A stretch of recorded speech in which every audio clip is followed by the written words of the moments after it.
দুমড়ে মুচড়ে যাওয়া বাস ট্রাকের এই দৃশ্যই বলে দিচ্ছে কতটা ভয়াবহ এই দুর্ঘটনা। মুহূর্তেই সড়কে ঝরে গেল তাজা 5টি প্রাণ।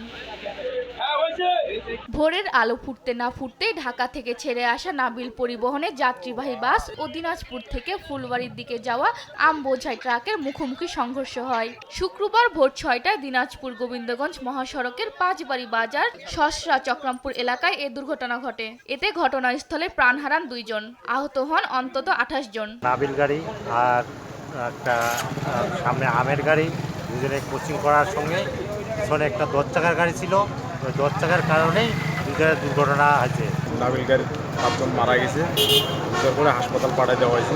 কারো ব্যান্ডেজ সমস্যাটা বাঁধি দিবে, কাপড় চোপড় আমি রক্ত বাইরে হচ্ছে, এখানে বাঁধি দিলাম। বাঁধি দেওয়ার পর পানি টানি মুখ চোখে দিলাম।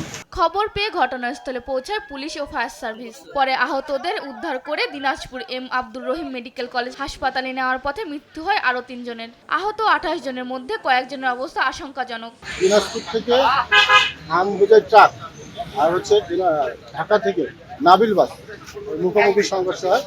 সংঘর্ষের ঘটনাস্থলেই 2 জন মারা যায়, আর চিকিৎসাধীন অবস্থায় এম আব্দুর রহিম মেডিকেল কলেজে 3 জন মারা যায় এবং আরও যারা যাত্রী অসুস্থ আছে তাদেরকে হসপিটালে নিয়ে যাওয়া হয়েছে, চিকিৎসাধীন অবস্থা আছে।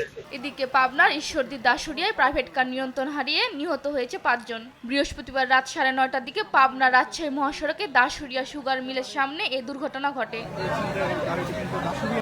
ঈশ্বরদী থানার ভারপ্রাপ্ত কর্মকর্তা রফিকুল ইসলাম জানায়, ঈশ্বরদী থেকে প্রাইভেট কারটি পাবনা শহরে আসার পথে দাসুরিয়া এলাকায় নিয়ন্ত্রণ হারিয়ে রাস্তার পাশে বৈদ্যুতিক খুঁটি ও গাছের সঙ্গে ধাক্কা খায়। এতে ঘটনাস্থলে 3 জনের মৃত্যু হয়। জরুরি পার্টিকে এখানে ঘটনাস্থলে তাড়াতাড়ি পাঠাই। আমার জরুরি পার্টি এখানে আসার পরে আমাদের এখানকার স্থানীয় জনগণের সহায়তায় আমরা এখানে একটা প্রাইভেট কার দুমড়ে মুচড়ে গেছে, ওখান থেকে প্রায় আমরা 7 জনকে উদ্ধার করি। 7 জনকে উদ্ধার করা অবস্থায় 3 জন এখানে এর মধ্যেই ঘটনাস্থলে মারা যায়, আর 4 জনকে আমরা হাসপাতালে প্রেরণ করি।